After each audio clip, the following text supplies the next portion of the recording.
I'll never forget the day I found him, this tiny bear cub caught in a poacher's trap, crying out for a mother who would never come because they'd already taken her from him. His little paw was mangled, blood everywhere, and those eyes were filled with so much pain and fear that I knew I couldn't just walk away.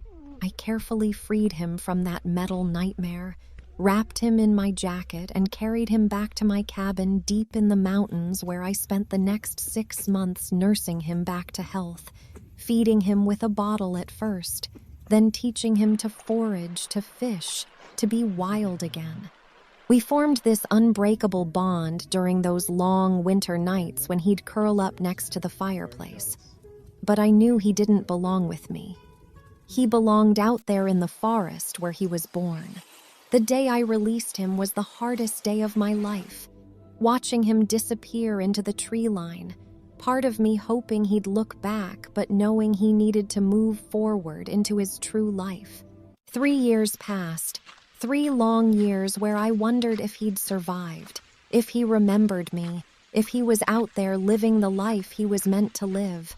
Then one autumn evening, I was hiking a trail I'd walked 1,000 times when I heard it, the unmistakable growl of a mountain lion.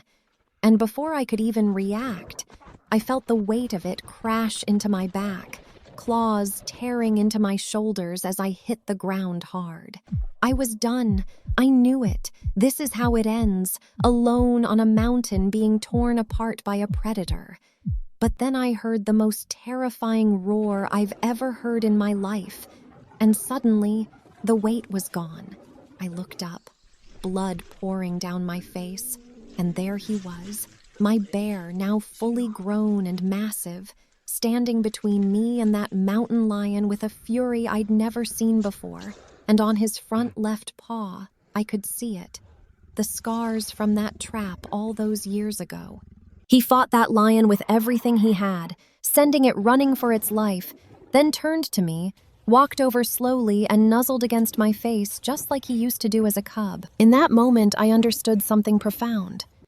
The love we give to those who can't repay us always finds its way back, sometimes when we need it most. As I stumbled back to my cabin with him walking beside me like a guardian, I realized that saving him wasn't just about giving him a second chance. It was about receiving one myself when I needed it most. Because sometimes the ones we save end up saving us in ways we never could have imagined.